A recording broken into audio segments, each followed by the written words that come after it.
Boom! Welcome back, everybody, to the Omniverse Comics Guide podcast. Everybody watching on Twitch, I can't forget. I forget sometimes, but thank you for watching. Make sure to subscribe, hit the thumbs up, the little bell that lets you know that a new episode is up, as well as people on YouTube that tune in later. Thank you so much for subscribing. And if this is the first time coming across our podcast, hit the subscribe button, like it. Podcast platforms, all that good stuff. But omniversecomics.guide is the one-stop shop. The best place if you want to read comics and have a good time finding your way, sifting your way through comic book history and knowing what to read. Omniverse Comics Guide is easily becoming the best site. Top 10. I'm excited. Yeah, me too. Was it easy for you? I always ask you this question, but how? No. I always ask, but it's trying to whittle it down was hard, man. Yeah. Really hard. Exactly. Do you feel comfortable with your final? Are you sure? Like, yes. I switched two of them around earlier today. That's how comfortable I am. Yeah. I wonder if I'll switch them around again. How about you? Did you are you pretty set? I was, and then I switched today, just thinking about it. It's hard because there's some things that as a comic book reader, longtime comic book reader, that certain things are just of superior quality. It doesn't need to be said. There's certain series that everyone kind of knows, hey, this is a masterclass in storytelling. Whether or not you like Will Eisner, there's something about reading or looking at his illustrations that you learn from that, right? It's undeniable. What would you have to list it? But I like to think, when we say it means more. Absolutely. Yeah, no, this is the definitive official list. This is everything else is conjecture. Absolutely. Yeah. All right. Dude, kicking us off then tonight, our first of the night, technically our whole number 10, but my personal number 5 is Plush. I had to read the title before I could talk about it. I remember you talking about this in the incoming. Yeah. This is nasty. So it's basically about furries on a kill rampage. And there's a guy that gets drawn in, so he goes to a furry party, but he really doesn't want to. So his girlfriend has broken up with him, or he's caught her cheating, actually. So he's kind of supposed to break up with her, but he's not sure if he should, and because he's kind of a bit of a pushover. And his mate convinces him to go to this furries party. So of course everyone's dressed up. For anyone who doesn't know what furries are, they dress up like animals with big animal heads. It's my worst nightmare as someone who has a phobia of people dressed up as animals. Yeah. And I had to talk to someone at a Comic-Con who was furry, and I'm quite deaf. And I also have that phobia, and I was trying to understand what the conversation was and be chill about it, and it was really difficult for me. Oh my god. Yeah. Yeah. And everywhere we went. Okay. So you read a book all about them. Yes, I did. That's what horror is, right? It is kind of a horror as well, but it's very, very dark. Plush. So it's by Doug Wagner, and the art's by Daniel Hilliard, and Rico Renzi is the colorist, and the art is fantastic. I absolutely loved the art straight off the bat, and that was half the appeal. But Doug Wagner's script. So last year, there were a couple of books that came out from Daniel Friedman, and from that point on, I'm a total Daniel Friedman fan. I'll read anything he does. Doug Wagner is this year's new writer for me. You know, the someone I've not read before, and I will literally buy anything this man does from this point on. And I'll probably, yeah, I really loved it, and I'll probably follow Daniel Hilliard as well because his art is so good in this. It's got a kind of a cartoon vibe, but it's perfectly grisly for this, and it is grisly. This is a nasty book, and that's what makes it so funny. Plush is brilliant. So, but anyway, the main character gets drawn into this party. He stumbles across some murderous furries in a back alley, and it just goes downhill from there. And it's great. And I'm literally sat there laughing at this book. It's so good. It's so entertaining. And yet again, I've done that thing where I can't remember how many issues are in it. I think it's 6. It's 6-issue miniseries. And apparently it's the third of a, what do they call it? The Materials trilogy? So there's one called Vinyl, and I can't remember the name of the other one. But yeah, they're not, I don't think they're connected, but it's the same kind of vibe for the 3 books. And they're all called something that sounds like a material. So yeah, I will definitely be picking up the other 2 books. But this one, in the meantime, if you haven't picked up Plush, go entertain yourself and feel really bad about what a horrible person you are for laughing at things you really shouldn't fucking laugh at. Yeah, so that's the best stuff to laugh at. 2, right, mate? So that's my number 5 for tonight. Plush. Nice, very nice. You got all these good original picks, and I'm going in the tickle trunk for nostalgia. There is nothing wrong with the nostalgic tickle trunk. Okay, so my 5th pick is, I'm going to send a shout out to my pal Adam Chapman of the Comic Shenanigans relaunched podcast. Check it out for some cool interviews. Don't leave this podcast, but check him out. He said to me one time, I had bought the Guardians of the Galaxy omnibus from Abnett and Lanning. Mm-hmm. And all of the tie-ins for the major events that the Guardians were involved in, I collected in trades, just pieced it together myself. He said to me, just buy the whole trilogy. You know you will. Yeah. And I did. He was right. Yeah, called me absolutely on it. And so my pick, with all that preamble, is War of Kings. I had found the prelude and the epilogue omnis for a really good deal for a sale. And what wasn't available was War of Kings. I had to wait and hope it would be reprinted. How long 2023,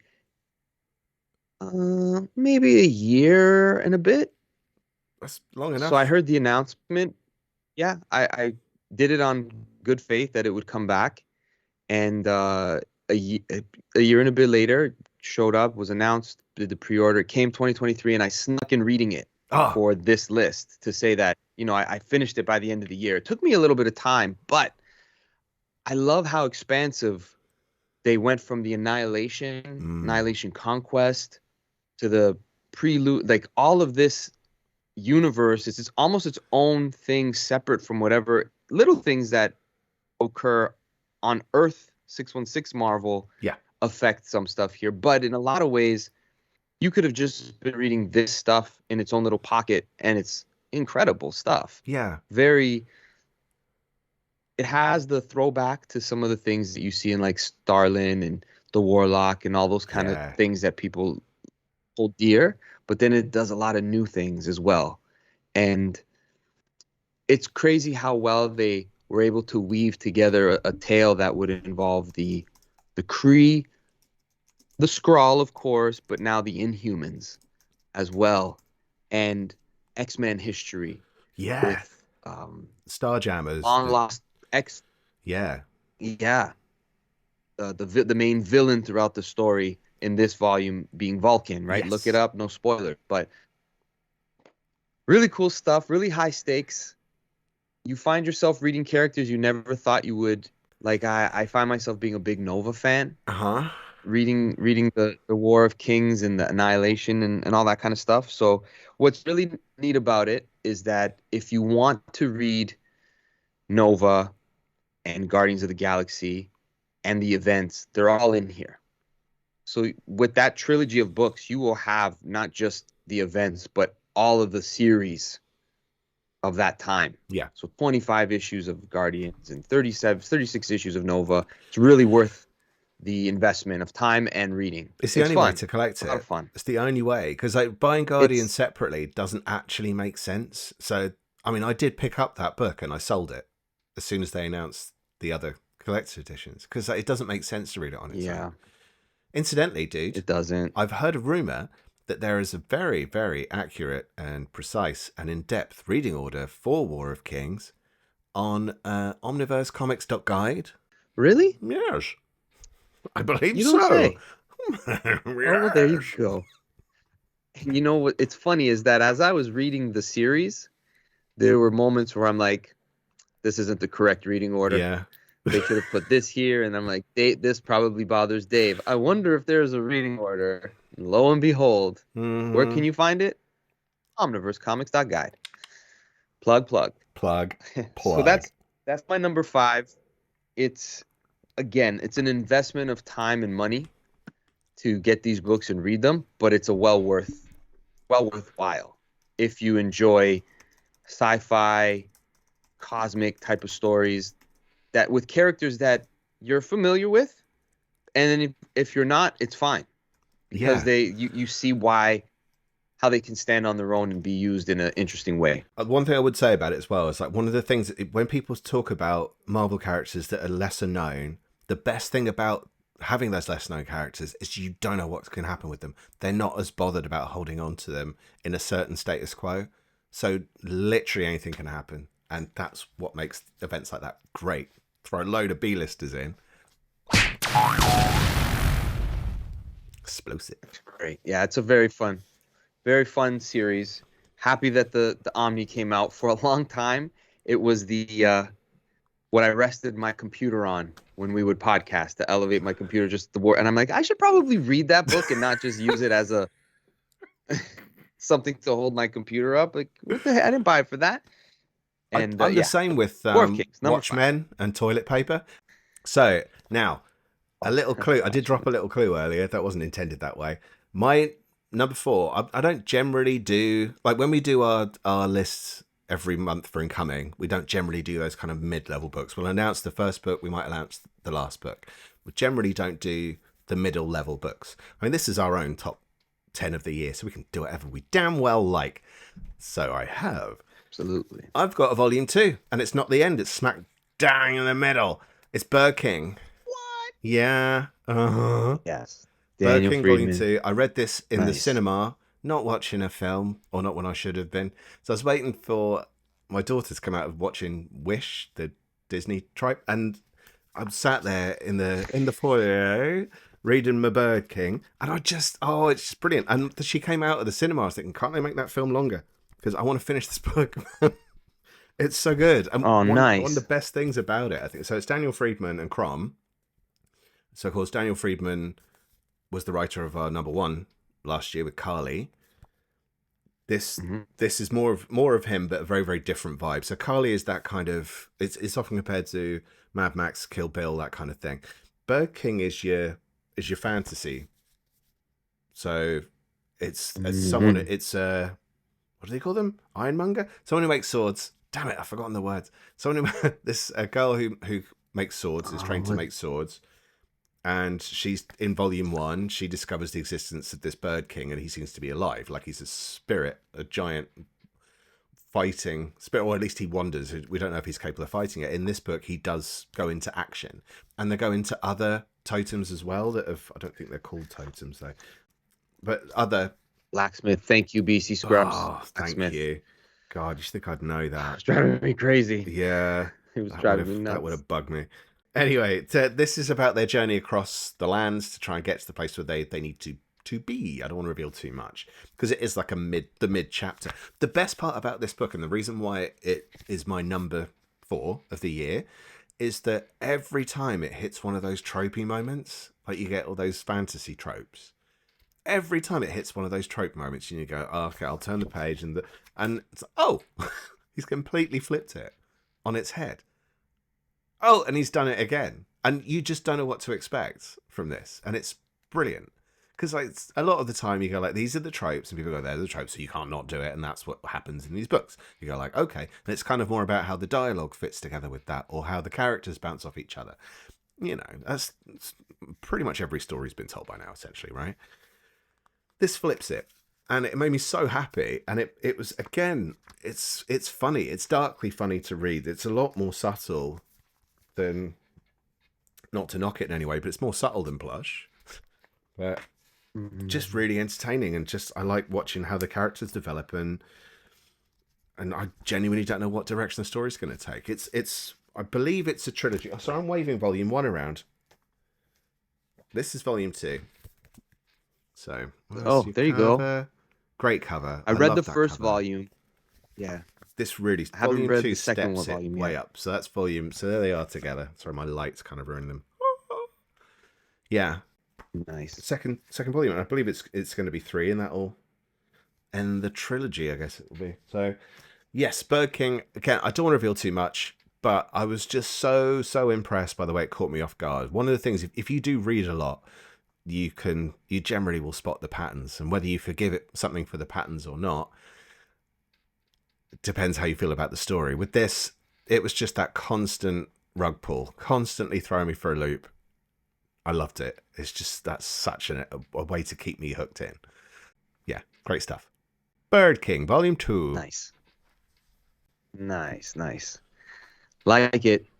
Of course, Dave, again, coming with the original stuff. Gotta love them. And I will go back into the tickle trunk for nostalgia.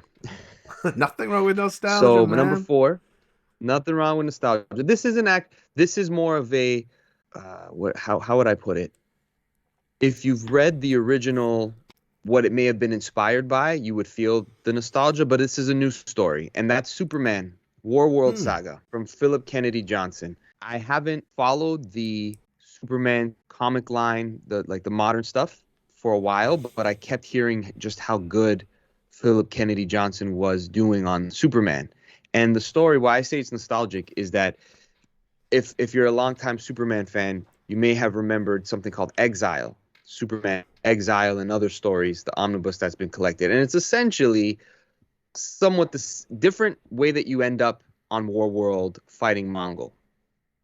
And there's a lot of callbacks to it, but in this case, Superman voluntarily goes to Warworld to free the people that are there and to face off against Mongol. It's written in the title, right? The Warworld Saga. And it's a lot longer whereas in the 1980s Superman Exile story, where he's basically a gladiator, almost like Planet Hulk style, where he finds himself stranded on this planet, powerless, fighting his way out of it. This one's similar, but he goes there voluntarily instead of being lost in space, exiled. And he lets the Justice League know, this is on my mind. This is something I got to do, and I won't be able to sleep at night if I know. And the reason why he knows about it is that people have escaped, refugees have escaped Warworld and come looking for Superman, having the Superman S, the symbol of hope, asking him for help. And seeing that people on that planet of Warworld are hopeful based on the idea of him, he almost feels that I've got to do something about this. It's a great tale. I think I listed The Last God hardcover that Philip Kennedy Johnson did with the same Riccardo Federici is the same collaborator that he works on with this. And I mean, it's almost like a compendium. I really like that they collected it. Yeah, I really like that they collected it like this. The Superman artwork in this is not your typical Superman artwork. No. Right?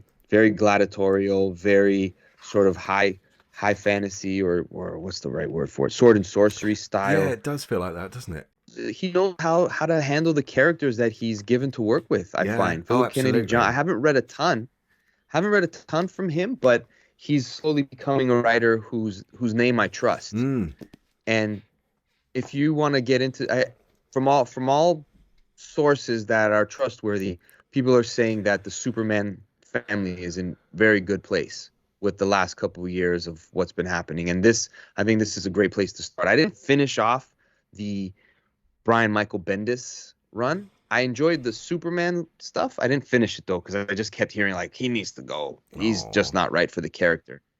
That's what I heard. Yeah, I must admit, I mostly kind of... It was fine, the Bendis stuff, but he made the is it a bird, is it a plane reference so many times. It was virtually every issue. Like, dude, why aren't the editorial picking up on this and go, like, you get one in your entire run, and that's it. I think that's fair. But you're right.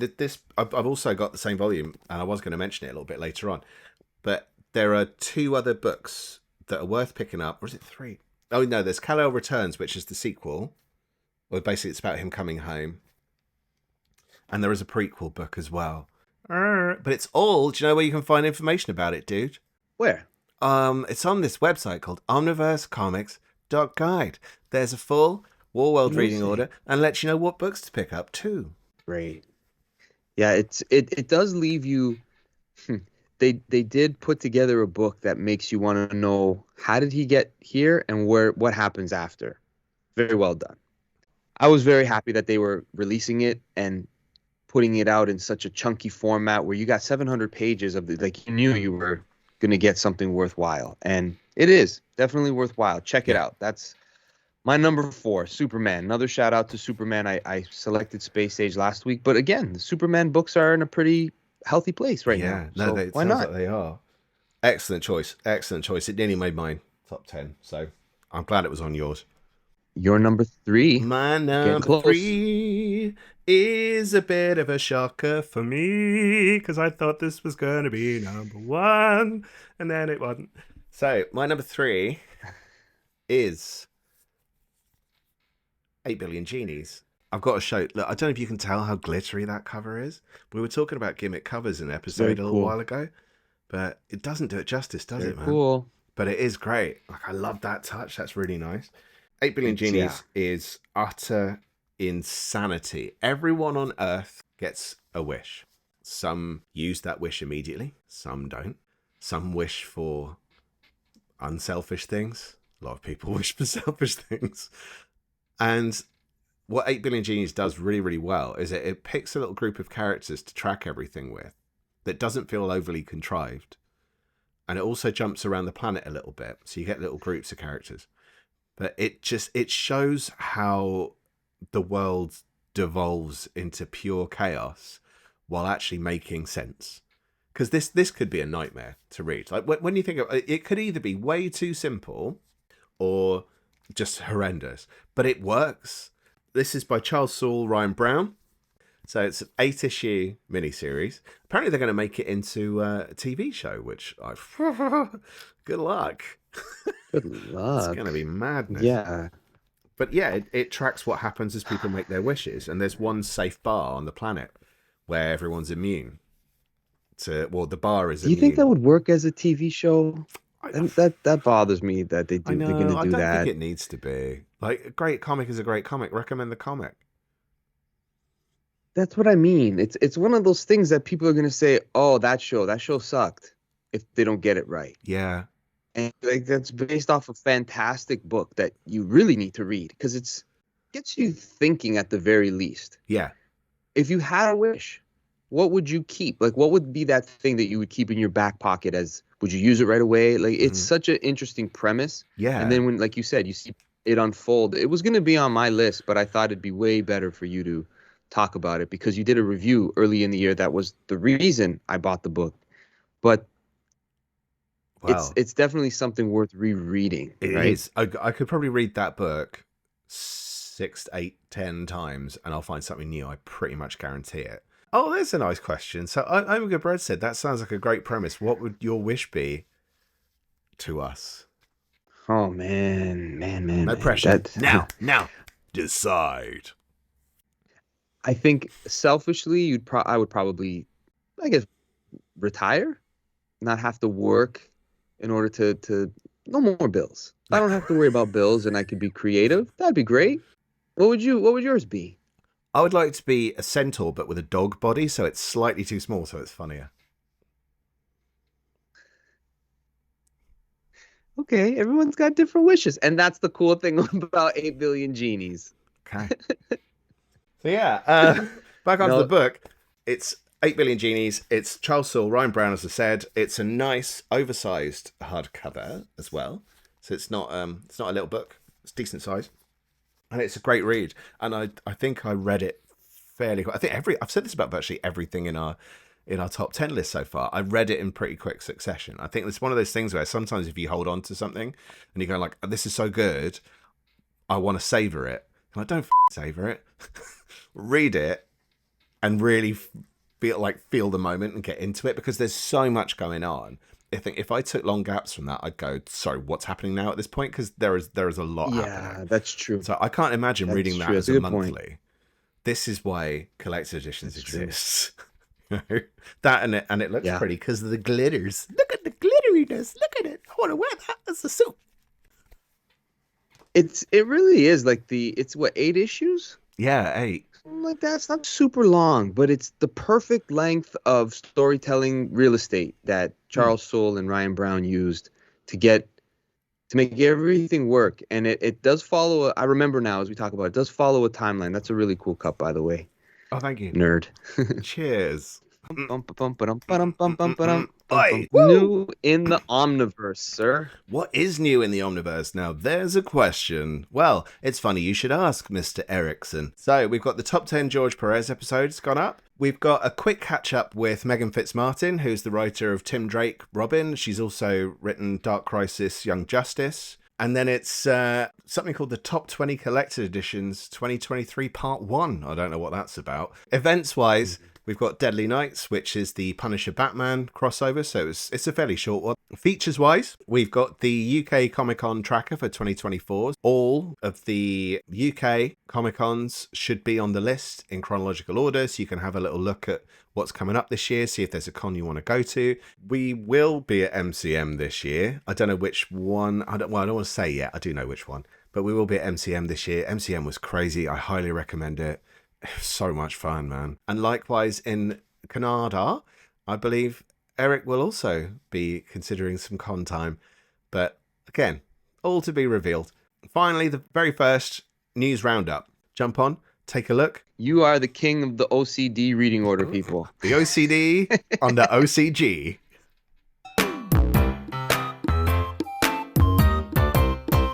Okay, this is now a Black Label title that they re-released an Omni for this year.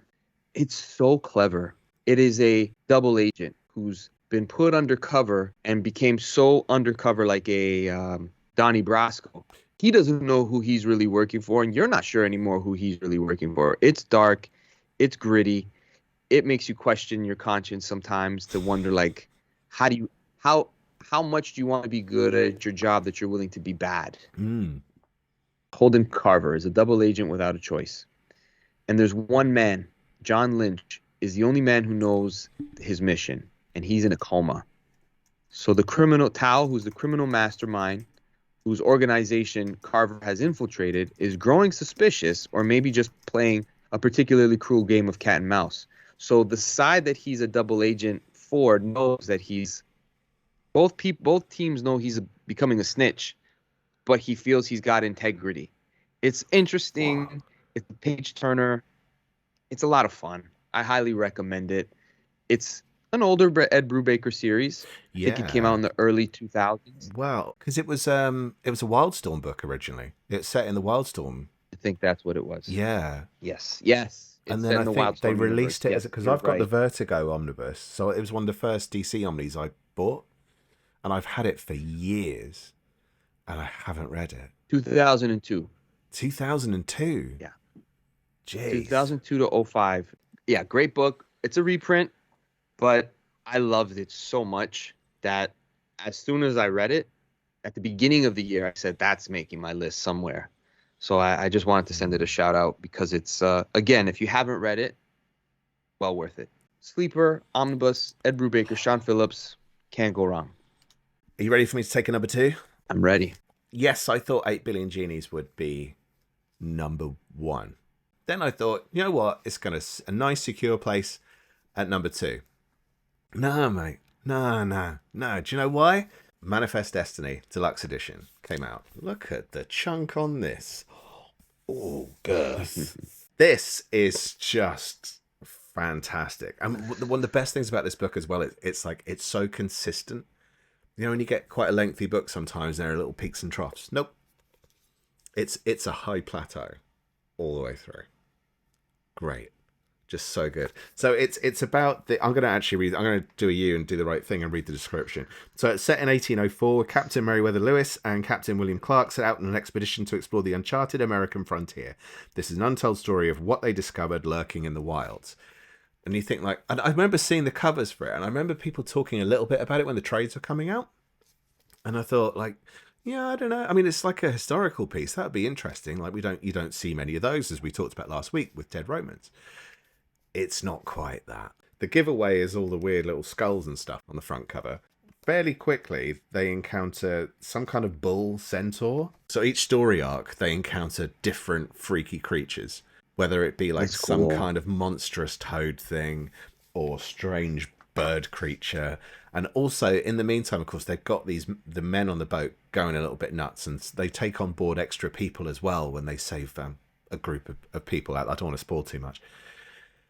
So, I mean, in this one, this is a good chunk of comics, man, because you get issues 1 to 24. That's half the series. They're going to release volume 2, and it's going to complete the whole series. 48 issue series. Done. 2 books. Nice. Boom. Thanks, Image. I like that. That's good. And it's such a good read. Again, because I was loving it. I was loving the experience of it. But that's a nice amount of comics. And not only a nice amount of comics, but it looks great. I'm drawn in. I desperately want volume 2.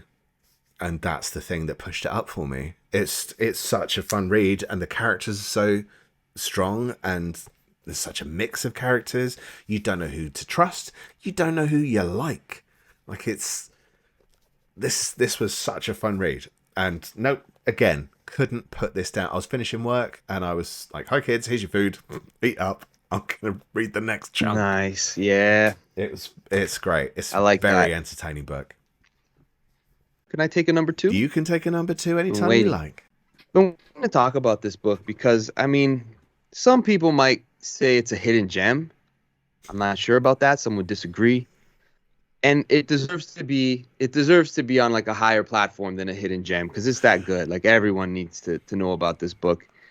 This unknown creator, Daniel Warren Johnson, came out with a book called Do a Power Bomb. I've never heard of this. Some people, yeah, you see what I mean? Have you been sitting on this all year, never mentioning it? If it wasn't for a podcast that comes live on Twitch every Wednesday, a guy who always wears purple said, this is a hidden gem. You got to check it out. So I said, all right. What podcast I'll give it a shot. Sir? And Omniverse guide, I don't know, reading order, something like that.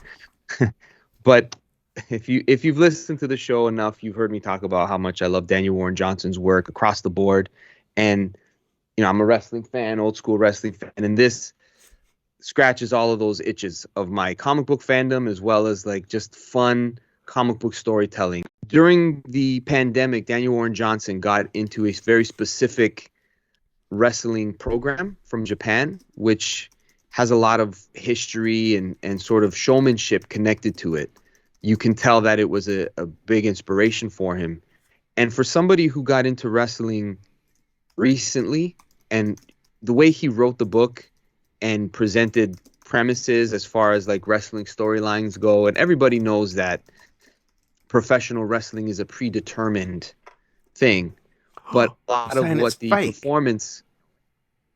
No, I'm not saying it's fake. I'm saying it's predetermined result. Because if you've gone to one of these shows and sit front row, you see some stuff that you're like, that wasn't fake. His back hit the concrete. Oh, I see. That wasn't fake. Right. Sorry. My brain went somewhere else. No, the performers really do put their body on the line, and they know what they're planning to do. At times, you're like, you're nuts. What this does is it takes what this book does is it takes a girl who comes from a wrestling family, like a legacy of her parents being wrestlers, and thrusts her into a new another dimension where she's basically making a deal with the devil to bring back somebody. Okay. I don't want to spoil any more than that, but it's so good and so much fun. It's ridiculous. It's violent. It's colorful, but there's moments in it where just like classic wrestling storytelling where something happens and you can feel the, oh my goodness, I can't believe that's what it is. The reveals are good. Like it hits those notes well. Even if they may or may not be predictable, it hits you hard in the heartstrings.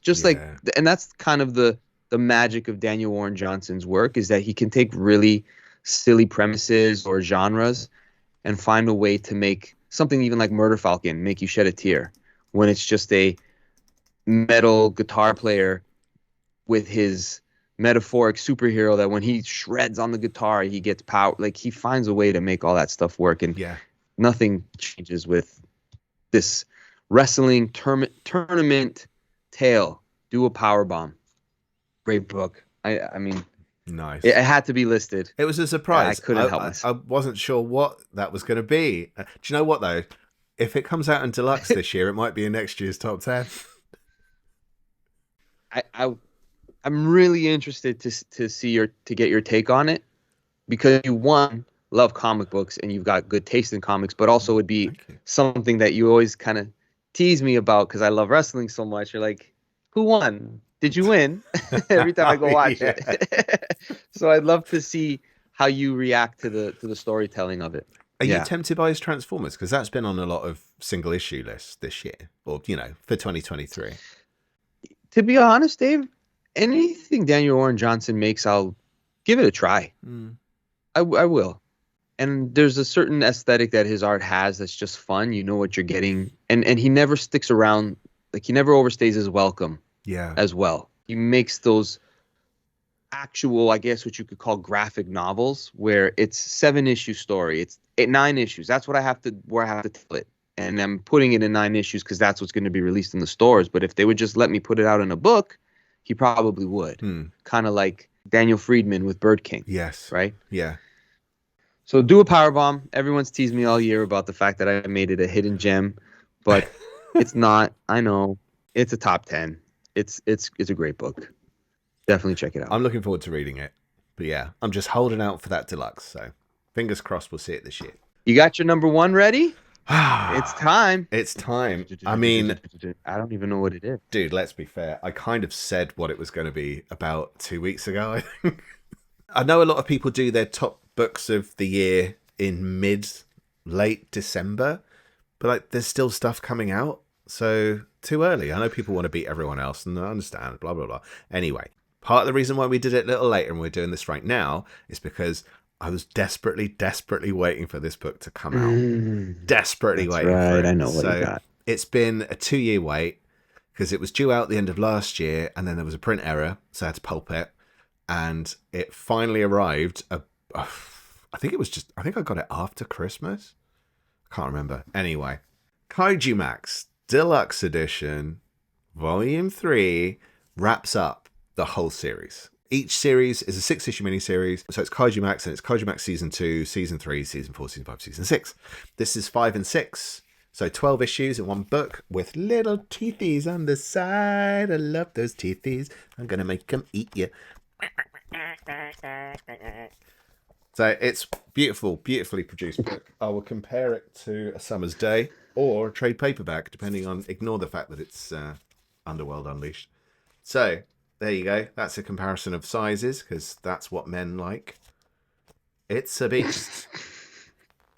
Yeah. Like a beefy, Dave. I know. And this one isn't as girthy, but it's long. This has one of the best openings of any book I've read this year. And that was it. I was like, I hope this is good. If it's not, it will at least be in my top 10. It opens up with a reverse Pokemon tournament. The kaiju are using people as Pokemon. Right. But yeah, basically it goes like, Satoshi, I choose you. And there's this little boy looking really sad and bruised, bloodied and beaten. And they're going like, you can do it, Satoshi. You've trained, you're level 7. You're the very best. Look out, they're sending a jock type. Oh no, he looks strong, but he's weak to sarcasm attacks. Insult his mother. And then someone busts this illegal child Pokemon ring. It's nuts. Is that what that volume? That's not what the whole book is about, though. Season 5, as it is largely based around Pokemon, but kaiju-sized Pokemon. One of the main kind of villains, the guy who's on trial, is called Picadon. He looks like Pikachu, but menacing. I haven't read this yet, and I've heard nothing but good things about Kaiju Max. It's fun. It's too much fun. Across the board. I'm literally, again, sat there laughing, and me just going like, what are you laughing at? You laughing at what I'm doing? What are you laughing at? I'm loving this damn book. This book is hilarious. And then not only that, you get, I know I've mentioned this recently as well, you get all the notes down the bottom, so if you don't know what some of the references are, you can ignore them and read them later, or you can read them as you go through. And it actually explains as well that, like, that's cool. It's a really nice touch. Really, really nice touch. And it says here, Picadon, though an obvious homage to Pikachu, is named after the Japanese onomatopoeia for the Hiroshima bomb. So Pika means flash of light, and Don means boom. So it's not just a pun on it being a Don, like a mob boss, Pika Don. It has all this other additional meaning. It's riddled with it. I mean, this rivals... That's what I'm going to shout out at the beginning of episodes now. Pika Don, right before we begin, instead of boom. Remember it. Don! Pika Don! Pika Don! It's riddled. It rivals The Invisibles or a Grant Morrison comic on average for ideas per page. It's constant, and he's worked out so much. He's worked his arse off on this. It deserves every ounce of praise. It's Xander Cannon. He writes it and draws it, and it's probably... Is it my favorite series of all time? I don't know, but it's up there. I love this series, and I will happily read it again now. If you tell me to go read it again now, because I have to, I'll do it. Don't tempt me. I'll do it. Yeah, I'm so happy that the volume came out in time for you, because I remember you talking about it on Incomings, how excited you were to finally get this complete, and to, there's just one more missing from the show. Is there more volumes, or is this done? Is this That's it? That's the end of it's essentially it. The deluxes are a trilogy. It is hard to get hold of volumes. I think volume 2 is hard to get hold of now in that size. But even if you don't get the deluxes, get the paperbacks, or you've got the digital version if you prefer. There are other ways. I know that we try and avoid listing stuff that people are going to struggle to get. I don't know what the situation is. Plus, I don't know your financial situation. You might be willing to sell your spouse in order to purchase this book. I don't know. I'm not suggesting you do, but do it because it's worth it. Now that it made it to the number 1 on Dave's list, they're probably going to just put everything back to the printer, because that's what happens. Come on, Oni. They're listening to us. So that's Oni Press, by the way. So I'm so happy. Yeah, Oni Press. I'm so happy that came out for you just in time. I remember you saying, "There's one book. I'm just hoping it shows up." Yeah, that's awesome. Oh, so made up. My number 1. This one is more sentimental for me, and it was a Omni that I didn't purchase when it first came out. I love the series, but there's more. I love the book. It's a great book, but I also have the sentimental connection to this. Silver Surfer, Dan Slott, Mike Allred. Yeah, they re-released it. It was one of those cover-to-cover series where you get 27 issues and you get the full story, and it wraps up in such a clever way. It's so sweet and silly and yet thought-provoking, for me anyways. And the cool thing about it was I read it when it came out, was re-released, and I read it and came out right away. My wife, this was the first omnibus she ever read. She loved it as well. And I think I mentioned the story either before the show or during the show when we were at Fan Expo Canada. I was sitting in the green room having a Coke and some chips or something to just re-energize and rest. I saw a bunch of creators just coming in and having their lunch for the day and starting to talk to each other. And I saw like Jim Zub sitting with Dan Slott, going over each other's comics and getting all excited. Like, it was the kind of conversation me and you have. Like, you gotta read. Oh, I love that you're doing that with Conan. Oh, I can't wait. And I'm just there, like, eating my chips, pretending, just listening. It's just fun to see comic creators that they love it. The fandom, they love the comics as much as we do. It makes you appreciate, like, you guys are trying to make something good because you love this stuff. So while I was there, it just dawned on me, because I don't really get too starstruck anymore with the comic creators, but when I see them talking about stuff like behind the scenes things, it makes me excited. So I took the opportunity, long story short, I took the opportunity to say to Dan Slott, thank you so much for the Silver Surfer series. It means a lot to me. My wife loved it as well, and it's one of my favorite books. So it was nice to be able to tell him that. And the next day at the con, he signed it for me, gave a little personalized signature as well, did it upside down. I don't know if he meant to do it, but this book has that famous issue that goes upside down and back around. Of course, yeah. So it kind of was just like kismet, right? Where it's like, oh, that's so neat that I was able to share that moment with the creator for a book that I genuinely love. And I know that I said to you, Dave, you got to check it out. It's so good. You didn't fancy it as much as I did, but I love this book. The ending made me look back on it differently, because I hadn't. So when I first read this, I only read it to a point, and then Secret Wars happened, and then I dropped it, because some of it happens the other side of Secret Wars, doesn't it? They kind of relaunched the series. Yeah. And it was Yeah. okay. And I think like there was something about the way it ended that made me go, oh, that was pretty sweet actually. And maybe I'd actually read it again differently. So when they announced this, I was that close to getting it, and there was so much other stuff. But one day I think I will pick this up. Yeah, I think you're right about that, because I read this and I enjoyed it for the fun of it. It was a good, consistent, fun, quirky comic that was better than you might expect it to be, even because it wasn't your typical, like, you think of Silver Surfer and it's, cosmic, and this is, but you think of Ron Lim, you think of that very energetic sort of artwork. Yeah. Whereas this one is pop culture style with Mike Allred doing it. And it's got a little bit of that style that Allred comes with, that Warhol type of thing. But the character of Don Greenwood and giving the surfboard a personality and seeing how the story ends brings the whole tale together. It's really, and I'm not a aficionado in any way whatsoever in the Doctor Who universe, but it was Dan Slott's, it was him trying to tell a Doctor Who story. Oh, really? With the Silver Surfer. Yeah, he's a huge Whovian, so he used this opportunity to blend Silver Surfer and Doctor Who. That's why there's the companion aspect to it. Oh, I see. Yeah. Right. Yeah, I didn't know that. Didn't know that at all. Kind of getting the generic cursory idea of how Doctor Who has been as a legacy sort of character and the tropes that come along with it. I went into this kind of understanding he's paying homage to it. And it's just got so much heart, this book, especially the way it ends and it all comes back together. It's really, really smart. I love it. And I hope everyone, if they do read it, they have the same feels at the end, because it's so heartwarming. It's a great book. Sweet book. Good choice. That's my number one. Wow. I did not see that coming. Tell me what your honorable mentions are. Okay. Yeah.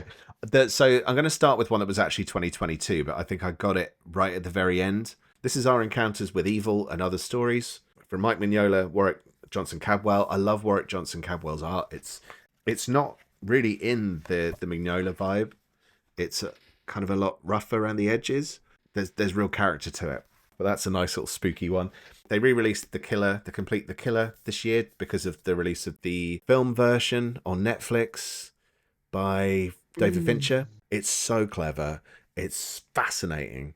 Just the worldview of this hitman is terrifying when we kind of start to piece together how the world really works around you and all the stuff you ignore, and he doesn't. This sort of wrapped up this year, which is Resident Alien, which I mentioned in a previous episode, but this nearly made the top 10 just because I love it so much. Chroma by Lorenzo De Felici. It's beautifully coloured. For a colourblind person, I often don't think of the colours, but this is stunning to look at. Everyone's talking about Void Rival stuff that he's done with Robert Kirkman. This was lovely and deserves more praise. Fantastic book, and it's a done in one. There's no volume 2 as far as I'm aware. Sounds like a hidden gem. Sounds like a hidden gem. Maybe it'll come back. Kaya, which is by Wes Craig. There were 2 volumes this year, but I haven't picked up volume 2 yet, which is a nice little adventure fantasy story. And finally, I reached out into Europe for the first time and went with Darkly She Goes, which is a borderline fairy tale story, but it is quite... There are some darker elements. It's not for kids. So when I say it's fairy tale, it's about a disgraced knight who gets a chance to make good and rescue a princess, and then things aren't quite as tropey as they initially sound. There was also Superior Spider-Man Omnibus and Green Lantern Omnibus that nearly made my list. But how about you, sir? You took the words right out of my mouth. Superior Spider-Man was very, very close to being on the list and listed high. The fact that it's an honorary mention doesn't make sense, but it's just Superior Spider-Man. It's great. What more can be said? I was going to pick one Dan Slott book, so I went with Silver Surfer. Green Lantern Corps, the Dave Gibbon, Pete Tomasi. I think it's listed as a Pete Tomasi, but half of it is written by Dave Gibbon. Yeah. It was really cool to see Superman Camelot Falls be put out there. I'm partway through Innocent Omnibus, but I haven't finished it. And Hip Hop Family Tree, I haven't finished it, but I knew they weren't going to quite hit the 10. The other one that I wanted to list because I genuinely liked it, but I know it's not everybody's cup of tea when it comes to Batman, is the Batman Catwoman Tom King series. kind of an ending, a what if ending to his run. But I feel that if you are a fan of Batman fandom, the animated series, the comics, the movies, all the different versions, this will speak to you. But if you're a cursory Batman fan, it might be a little bit too hard to appreciate. So that's why I didn't list it. I did have one more, and the reason why it's not on the pile is because I couldn't get it. It was a Righteous Thirst for Vengeance Deluxe Edition, so I got it in digital instead. It's really good. Like it took me completely by surprise. It wouldn't have made the 10 because I never want to read it again. It's really good, but now that I know, and there's some bits that are like, I don't feel I need to read it again. And that's I think a lot of the stuff I've picked, I'd quite happily read them again. And that's always kind of been a marker for films and stuff for me. Films that I'll gladly watch again and again tend to be long-term favorites, which makes perfect sense. But there's plenty of films that you'll watch and go, that was great, but that was that moment, and I don't need to repeat it. Any last remarks before we sign off and say goodbye to the good people? No, but thank you for watching. All right. Thank you, everybody. Everyone, please do jump on our Discord. Follow us there. You'll get more updates on Discord probably than a lot of other places at the moment. But it's a good place to jump on and chat. There's been some new people coming on and sharing their book collection and asking questions and sharing their knowledge as well. It's a good place to have a little bit of comics chat. So yeah, jump on there, join in. It's free. Do it. Everybody, wherever you're watching, wherever you're listening, hit the subscribe button, give us a thumbs up, share the show. It really does help. We really appreciate all the support. And don't forget to visit omniversecomics.guide for more of these episodes. It's all there, everybody. Dave, God bless you. Good night, everybody. We'll see you soon. Thanks a lot, everyone. Bye-bye. Bye-bye.